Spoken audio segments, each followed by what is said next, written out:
Welcome and all American Cartel members for this back-to-back episode. This is the backside of the back-to-back episode. Thanks for joining me. This is going to be another Tim Pool extravaganza, I guess you could say, but he's talking about a lot of interesting things here, and it's the deep state cabal that we're worried about. And now Time magazine has published an article talking about said deep state cabal. Now it's really quite interesting how brazen they are in writing these articles, talking about an elite group of people that worked together to get the election for Biden, right? Now, some say it's cheating, some say it was a conspiracy, some say it's all fair, right? And it was all fair, right? And that's the argument right now. Trump's saying it was illegally done. They changed the rules. They brought in massive amounts of votes. And some people think that there was voter fraud, but doesn't seem to be the case. What I think had happened is that maybe Biden got a lot more votes than Trump. Who knows what the actual count was, but what we are going to say is, let's just say the way they got these extra votes were by, let's just use the propaganda angle for now.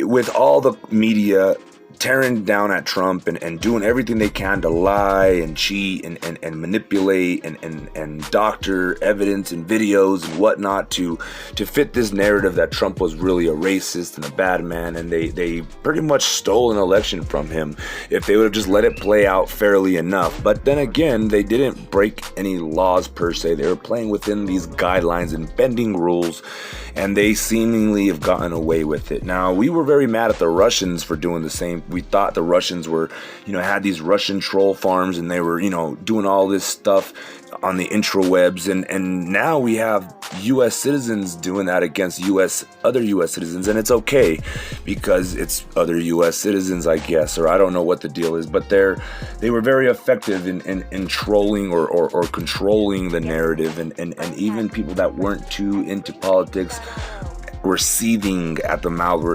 They were Trump derangement syndrome was a real thing, let's just say, and it affected a lot of people like a disease. Like it just swept through communities like faster than COVID-19, let's just say. My point is did Trump try hard enough to stop this? Now, what I like about Trump is he didn't use the children or saving the children over our heads. He didn't say, he didn't come out and say, if you want me to keep saving the children, you better vote me in 4 more years.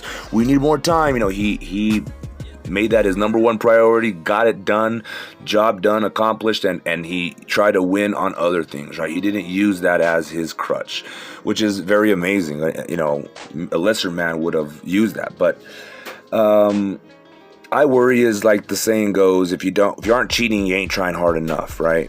And if Trump knows that they were cheating and they were doing all this propaganda stuff and they were doing all this manipulation, and he knew the stakes that were at hand, he knew that there was, going to be, the child sacrifices or whatnot, if they exist, were going to pop back up, and the deep state cabal was going to continue with the agenda that they have for depopulation or whatever it is that they have, and it makes me wonder, why did Trump give us up to the deep state cabal? Now, maybe he had no choice. Maybe the military wasn't going to back him. Maybe I don't know what the logistics or the details were, but I don't understand why didn't Trump stop it? Why didn't he just steal it? If he saw what was going on and he saw the stakes, like I said, fuck it. Martial law, anybody, if it was me, and a lot of people feel the same way, we would all think to ourselves, well, we have the bird's eye view. All these sheep down here that are being manipulated don't know what's really going on and what's really at stakes and what they're really voting for. So let me go ahead and be the president and leader. So comment below what you guys think. Please consider donating. Check the description below. Like, share, subscribe, follow, all that good stuff. But yeah, please comment below and let me know what you think about our the best president, I still feel. So I still feel like there's reasons that we don't understand or can't comprehend yet.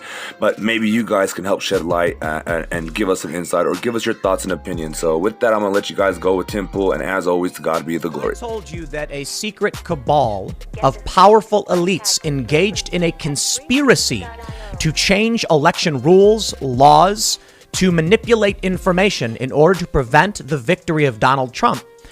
Well, I'd get banned from YouTube. I mean, they'd probably take this video down. Twitter would probably suspend me for a day. And Facebook has already restricted my page for unknown reasons. So I'm not saying that. Time Magazine is. And I'm 100% serious. An article titled The Secret History of the Shadow Campaign That Saved the 2020 Election. Time Magazine literally describes it as a cabal of powerful elites across industry and ideology engaging in a conspiracy to manipulate information, to suppress information, to change the rules, to ensure the proper outcome is delivered. The proper outcome. Some people have said, wow, I can't believe they're saying the quiet part loud. And I'm just saying, I mean, it's brazen, but they're admitting it. You know, look, before the election, I had been saying that Democrats were rigging the game. And I'm not saying anything illegal occurred. What I'm saying is there's rules in an election. And the Democrats changed those rules in many ways that favored them. If we're running in a race and then you make a rule that, you know, imagine a horse race, okay? If you make a rule saying that your horse is allowed to leave the, you know, the stable or whatever it's called, the holding pen. They're allowed to start running 5 seconds before everyone else. I'd say, dude, you're rigging the game so you can win. You're changing the rules. You can't call it breaking the rules when the rules were changed to benefit them. So I'd been saying that they've been rigging this. Well, they're coming out and admitting it. It is one of the most shocking things I have ever read. They claimed in the media that they needed mail-in voting because of COVID. In fact, mail-in voting started getting implemented well before COVID. October 2019, for instance, in Pennsylvania, when they violated, in my opinion, the Constitution of the state and then eventually the Constitution of the federal government. The Constitution of Pennsylvania provides for how absentee ballots can be delivered. How absentee ballots can be cast as a narrow ruling. Republicans and Democrats changed the rules to allow mail-in voting. But at first, they wanted to create universal absentee. When they realized it would violate the Constitution, they stopped. They were actually planning on changing and amending the Constitution. Instead, they just altered some language in the bill to make it legal. When they were sued over this, a judge said that this would go to a higher court, it was being appealed, and that this lawsuit would likely win on the merits, that it was unconstitutional to change this law. At the higher court in Pennsylvania, they dismissed it on standing. I think they dismissed it on laches, actually, saying that the lawsuit was brought too late.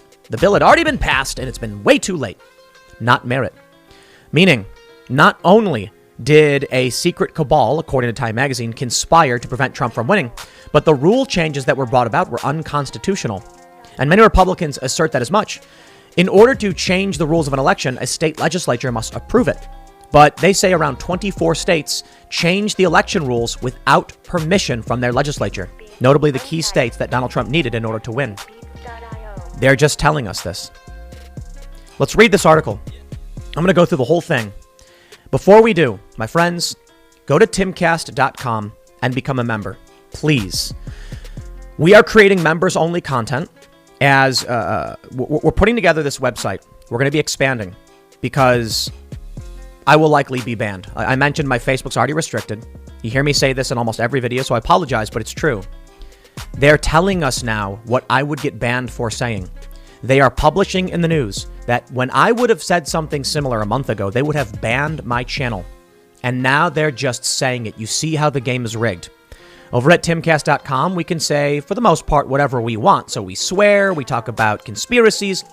We have a new segment, it's about 20 minutes long, talking about Navy technology. They've reported engineering the fabric of reality. So there's a lot of really interesting conversations. We talk about trafficking and things YouTube doesn't want us to talk about. In the event I do get banned on YouTube, which seems likely, we will still have content up at timcast.com, and we will still be expanding new websites and new shows, etc. So go there. Don't forget to like, subscribe, hit the notification bell. So long as I am able to produce on YouTube, I will. Let's read the story from Time Magazine. The secret history of the shadow campaign that saved the 2020 election. A weird thing happened right after the November 3rd election. Nothing. The nation was braced for chaos. Liberal groups had vowed to take the streets, planning hundreds of protests across the country. Right-wing militias were girding for battle. In a poll before Election Day, 75% of Americans voiced concern about violence. Instead, an eerie quiet descended. As President Trump refused to concede, the response was not mass action, but crickets. When media organizations called the race for Joe Biden on November 7th, jubilation broke out instead, as people thronged cities across the U.S. to celebrate the democratic process that resulted in Trump's ouster. Let me just stop right there. First point. These people who are celebrating were jumping up and down in close proximity to each other, many taking off their masks and sharing champagne bottles. But we were told throughout the year that COVID was dangerous and we couldn't do this. When Trump supporters went out and protested the lockdowns, they were called really, really awful things. Certain words I can't say on YouTube. You see how the censorship works. They were called horrifying names. They said that they were threatening the safety and security of the country and that they'll go down in history as awful people. But when the left went out and protested, it was defended. Studies emerged saying that the Black Lives Matter actually reduced the spread of COVID. Special rules were given to the left to espouse their ideology, and special rules enacted to stop Trump supporters. And they admit all of it. They say, a second odd thing happened amid Trump's attempts to reverse the results. Corporate America turned on him. Hundreds of major business leaders, many of whom had backed Trump's candidacy and supported his policies, called on him to concede. To the president, something felt amiss. Quote, "It was all very, very strange," Trump said on December 2nd. "Within days after the election, we witnessed an orchestrated effort to anoint the winner, even while many key states were still being counted. In a way, Trump was right." Are you ready for this, my friends? Quote, "There was a conspiracy unfolding behind the scenes, one that both curtailed the protests and coordinated the resistance from CEOs. Both surprises were the result of an informal alliance between left-wing activists and business titans. The pact was formalized in a tense, little-noticed joint statement of the U.S. Chamber of Commerce and AFL-CIO published on Election Day. Both sides would come to see it as a sort of implicit bargain, inspired by the summer's massive, sometimes destructive, racial justice protests, in which the forces of labor came together with the forces of capital to keep the peace and oppose Trump's assault on democracy. The handshake between business and labor was just one component of a vast, cross-partisan campaign to protect the election, an extraordinary shadow effort dedicated not to winning the vote, but to ensuring it would be free and fair, credible, and uncorrupted. For more than a year, a loosely organized coalition of operatives scrambled to shore up America's institutions as they came under simultaneous attack from a remorseless pandemic and an autocratically inclined president. Though much of this activity took place on the left, it was separate from the Biden campaign and crossed ideological lines, with crucial contributions by nonpartisan and conservative actors. The scenario the shadow campaigners were desperate to stop was not a Trump victory. It was an election so calamitous that no result could be discerned at all, a failure of the central act of democratic self-governance that has been a hallmark of America since its founding. Their work touched every aspect of the election. They got states to change voting systems and laws and helped secure hundreds of millions in public and private funding. They fended off voter suppression lawsuits, recruited armies of poll workers, and got millions of people to vote by mail for the first time. I'll pause here. They say the goal wasn't to stop a Trump. They said that they were not desperate to stop a Trump victory. They wanted to make sure there was no situation where there was no result at all, where we wouldn't know who the winner was. That's a lie. The left was not advocating to prevent an election where we didn't know who the winner was. I mean, you could say that's sort of the result, the goal, but they literally say they were changing voting systems. They were trying to get people to vote by mail. The vote by mail that came in at 4 a.m. in all of these jurisdictions was like 95% for Joe Biden. So forgive me if I am of the opinion that the evidence suggests they were seeking to stop a Trump victory. They go on to say, they successfully pressured social media companies to take a harder line against disinformation and use data-driven strategies to fight viral smears. How would that have prevented an election where no one knew what the winner was? Stopping people from learning about the Hunter Biden story before the election. They did that. They suppressed the story.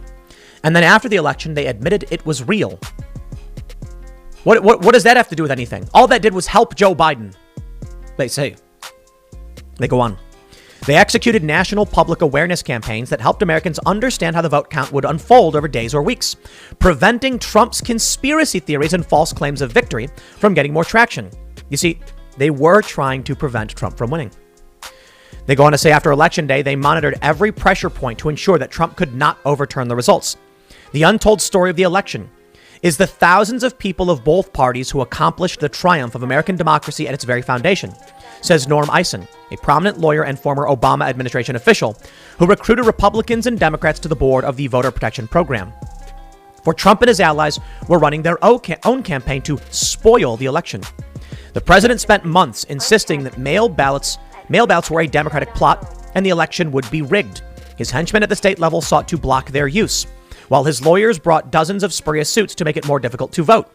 An intensification of the GOP's legacy of suppressive tactics. Now, I want to point something out. If you're on the right, you can clearly see this as an attempt to stop Trump from winning. If you're on the left, they say it's an attempt to protect the integrity of the election. The reality is, it was about power for both sides. And the reality is, Time magazine said a cabal, I'm not kidding, they actually say the word cabal, conspired to change the rules. I'm not okay with that. I am absolutely not okay with that. We have rules, we agree to the rules, we play the game. The Democrats and Republicans together changed the rules to prevent Trump from winning. The will of the people was Donald Trump. They did everything in their power to make sure that did not happen. Now, in the end, for a variety of reasons, Joe Biden got more votes. There's some interesting video emerging that maybe we'll get into later as this evidence starts to come out that corroborate some of the claims made by vote tabulation watchers, observers, that call into question a lot. We still don't have definitive evidence, so I'm going to refrain from saying too much, but I have personally seen some of these videos and I find them to be, well, it's nightmarish, to say the least. What I can tell you is I'm shocked Time magazine published this, and, well, let's read more. They say, the democracy campaigners watched with alarm. Every week we felt like we were in a struggle to try and pull off this election without the country going through a real dangerous moment of unraveling, says former GOP rep Zach Wamp, a Trump supporter who helped coordinate a bipartisan election protection council. We can look back and say this thing went pretty well, but it was not at all clear in September and October that it was going to be the case. This is the inside story, here we go, of the conspiracy. Do you know what a conspiracy is? Conspiracy typically works, is defined as people, working in secret to engage in some kind of outcome, and it typically refers to a crime. They say it's the conspiracy to save the 2020 election, based on access to the group's inner workings, never before seen documents and interviews with dozens of those involved from across the political spectrum. It is the story of an unprecedented, creative, and determined campaign whose success also reveals how close the nation came to disaster. Every attempt to interfere with the proper outcome of the election was defeated. Proper outcome? What does that mean? Proper outcome? You see? Says Ian Bassin, co-founder of Protect Democracy, a nonpartisan rule of law advocacy group. But it's massively important for the country to understand that it didn't happen accidentally. The system didn't work magically. Democracy is not self-executing. That's why the participants want the secret history of the 2020 election told.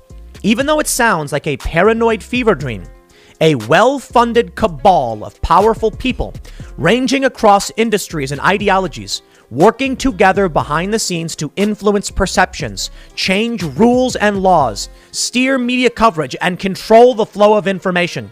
They were not rigging the election, they were fortifying it. And they believe the public needs to understand the system's fragility in order to ensure that democracy in America endures. Enough said. My friends, it goes without saying. Powerful elites working behind the scenes to change the rules and the laws, to manipulate the flow of information, to change your perception, is the opposite of democracy. It is what we have seen from fascistic and authoritarian regimes throughout history. And they're telling us this. Why? Well, they're getting out in front of it. They're framing everything in a very positive way. They're telling you it wasn't about Trump, but we know it was about Trump because they said they were trying to stop Trump. They were trying to stop Trump's conspiracy theories. They were fighting to stop Trump, but then they lie.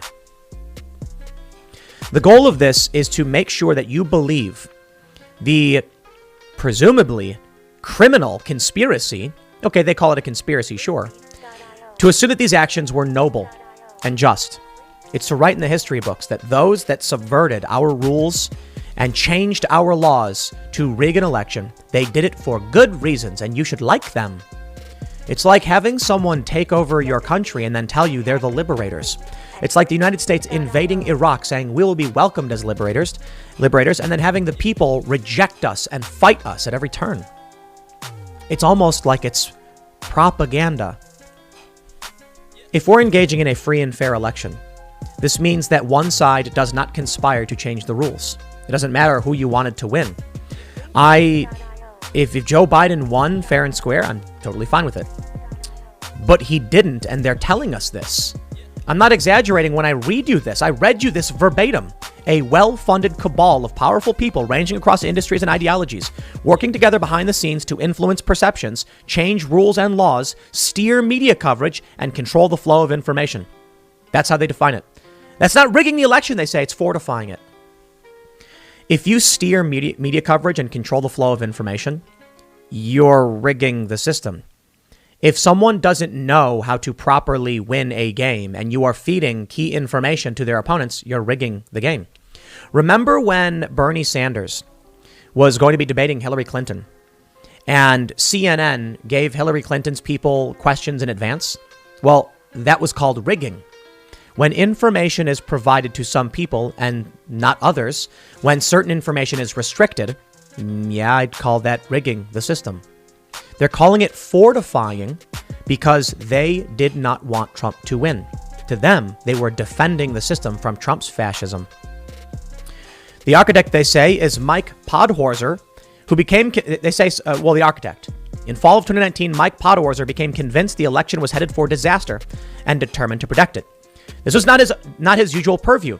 For a quarter century, he's a senior advisor to the president of the AFL-CIO, the nation's largest union federation. You know what I love? The pipe fitters who endorsed Joe Biden. And then Joe Biden came and shut down Keystone, and now they're crying. They supported this. The unions supported this. They talked about endless, strategy, political strategy, etc. They go on to say, Trump's election in 2016, credited in part to his unusual strength among the sort of blue-collar white voters who once dominated the AFL-CIO, prompted Podhorzer to question his assumptions about voter behavior. He began circulating weekly number-crunching memos to a small circle of allies and hosting strategy sessions in D.C. But when he began to worry about the election itself, he didn't want to seem paranoid. It was only after months of research that he introduced his concerns in his newsletter in October 2019. The usual tools of data analytics and polling would not be sufficient in a situation where the president himself was trying to disrupt the election, he wrote. You see what they said? They said it wasn't about Trump, but Trump was disrupting the election. How was Trump disrupting the election? Trump was working with his people in his campaign to spread information. They thought, let me just put it simply. If you hate Trump, you'll love that they did this. If you like Trump, you hate that they did this. The reality is, to varying degrees, they were both doing similar things. Unfortunately, Donald Trump wasn't doing nearly as much as they were, the Democrats and their allies. The rules were being changed. The media was being manipulated. Groundbreaking stories about earth-shattering is probably the right way to put it. Stories about Hunter Biden were suppressed and called fake news by NPR. Twitter actually banned the sharing of vital information. Many people polled after the fact by multiple agencies said that if they had known about Hunter Biden, they would not have voted for Joe. Social media companies sought to suppress this information. And we now know, Time magazine is straight up saying it was a conspiracy. The alliance. Securing the vote. The first task was overhauling America's bulky election infrastructure in the middle of a pandemic. That's not true. Mail-in voting changes came in Pennsylvania back in October of 2019. Interesting timing. For the thousands of local, mostly nonpartisan officials who administer elections, the most urgent need was money. They needed protective equipment like masks, gloves, and sanitizer. They needed to pay for postcards letting people know they could vote absentee, or in some states, to mail ballots to every voter. They needed additional staff scanners. In March, activists appealed to Congress to steer COVID relief money to election administration, led by the Leadership Conference on Civil and Human Rights. They say private philanthropy stepped into the breach. An assortment of foundations contributed tens of millions of dollars.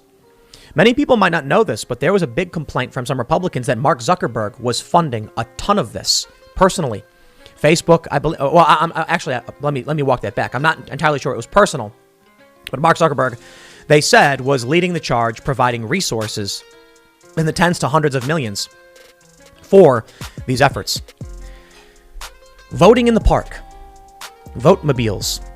These things have been challenged, and many of the lawsuits Trump brought about were struck down on standing. The lawsuits we saw claiming impropriety or irregularity, not fraud, were thrown out on standing. Now you can argue that Trump had a bad hand and that Trump played his hand poorly. Sure. We never got a legitimate hearing on many of the issues that were brought up in sworn affidavits. Unfortunately, they're thrown out on standing because it seems to many people like a cabal of powerful elites were conspiring behind the scenes to prevent Trump from winning, much like Time magazine is telling us right now.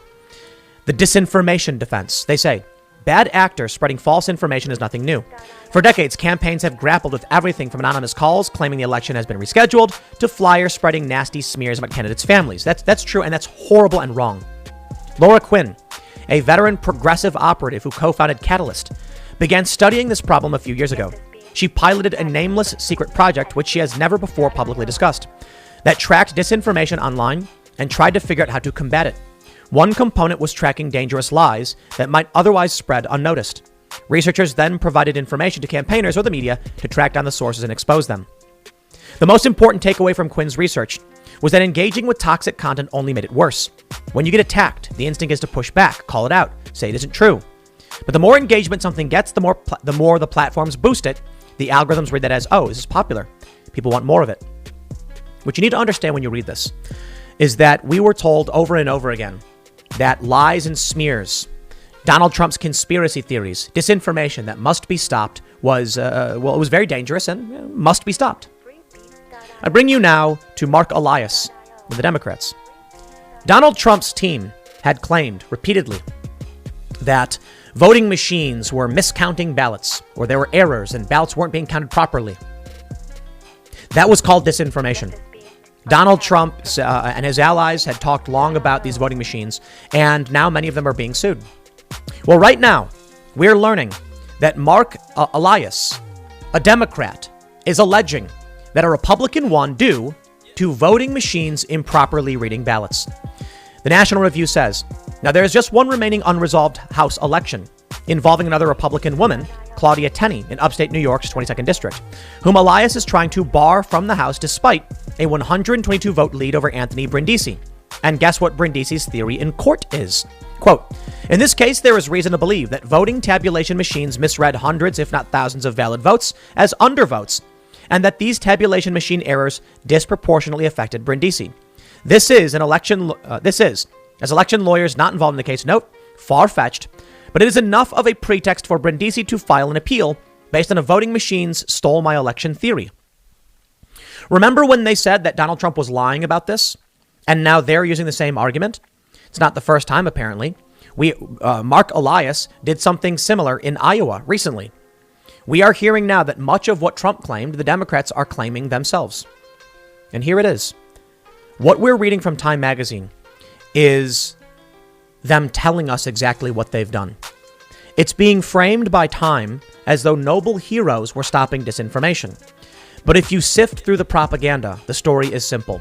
Partisan elites, not necessarily just on the left, but mostly, with power and access to industry and their allies in tech and big tech, suppressed information, made sure you didn't know what was going on, and then changed the rules to make sure Donald Trump would lose. They go on to mention research, spreading the word, and they outright show the people who are absolutely involved. People power. The racial justice uprising, the movement for Black lives, the best way to ensure people's voices were heard, they decided, was to protect their ability to vote. Strange bedfellows. They talk about never-Trumpers, Republican officials who were joining with Democrats, showing up, standing down. Election night began with many Democrats despairing. Trump was running ahead of pre-election polling. He absolutely was. In many states, he won. There were strange anomalies. There were many things that needed to be adjudicated that did not get adjudicated. YouTube will ban you if you make certain claims about voter fraud and irregularity. Now, I don't think we need to make any claims. I'm actually mildly perturbed by people who make YouTube videos asserting what they know to be true. Like, what I mean is, were there irregularities? Yes, there were. Bill Barr claimed there was fraud. He said they just did not see enough that would have changed the outcome of the election. There were many things that people brought up that I cannot say had been adjudicated to a point where we can determine what they were. I can say, however, that many people have opinions based on what they've read, and they're allowed to. My reaction to, say, videos being released showing vans pulling up at certain at the TCF Center is not that I know what it was, and I'm not going to say what it was, just that a curious individual might want to investigate what that was, and if we want accountability and justice, we should get to the bottom and explain these things. There should be some kind of assessment when we see these stories and irregularities. Maybe not necessarily a commission. You know, we've seen Democrats call for some kind of 9/11 style commission, you know, looking over the election. But maybe when someone makes a claim and there's video evidence, we should at least say, we looked into this. Here's our initial report. Unfortunately, that's not what's happening. And it's not going to happen. Why? Well, it seems reasonable to suggest that a cabal of powerful elites conspired to prevent these things from being adjudicated properly. At least that's the way it seems. That's the way it seems. My opinion is maybe there was fraud. Like, what I'm saying is I've personally seen evidence of irregularity, potential fraud. That's actually how Matt Brainerd described it. He was the one who, he was with the Voter Integrity Project, and he's the one who did the research. I've seen this. I believe it's all potential, but not been adjudicated to the point where I can give you a definitive assessment. The issue is it was all shut down with no opportunity for hard assessment, and that's going to lead to destabilization. It's going to lead to widespread doubt. So probably what we would need is a fair assessment and a breakdown of what this stuff was. We needed to go to courts, and we need to be able to talk about it. Well, now we can see that even after all of this, big tech is preventing these conversations from happening. News stories are being suppressed. YouTube channels are being deleted. Individuals on Twitter and Facebook have been shut down completely, and it's going to lead to much more rage. And it's going to get worse. They talk about the Liberal Alliance. They talk about the word going out to protect the results. And, you know, I think you get the point. They even show when Trump supporters showed up trying to observe the vote counting process, because there were widespread complaints that people weren't allowed to observe the vote counting process. And that's true. We can see here, they boarded up the windows. They put up posters and cardboard so people couldn't see. And then what does Time magazine say? Trump supporters seek to disrupt the vote count. We're in trouble, my friends. We're in trouble. The Democrats are currently using the same tactics as Trump did. And I'm not sure it will work. It's far-fetched, but claiming that vote machines changed the outcome. We know that there are powerful elites manipulating the system, and they're admitting to it. And we're supposed to cheer them on. I'm horrified at what this country is becoming. The New York Times is advocating for private messaging apps to be shut down because misinformation can spread. What they're really saying is that individuals can communicate. We've all been locked down due to this pandemic, and we can't communicate with each other. Meanwhile, the platforms by which we communicate are censoring those who say things that they don't like. I think it's worse than Time magazine lets on. I think it's way, way worse. And I think most of us know it's that bad, and I don't know where this goes, but I'll leave it there. The next segment will be tonight at 8 p.m. over at youtube.com/TimCastIRL. We'll be live discussing much of this. Thanks for hanging out, and I will see you all then.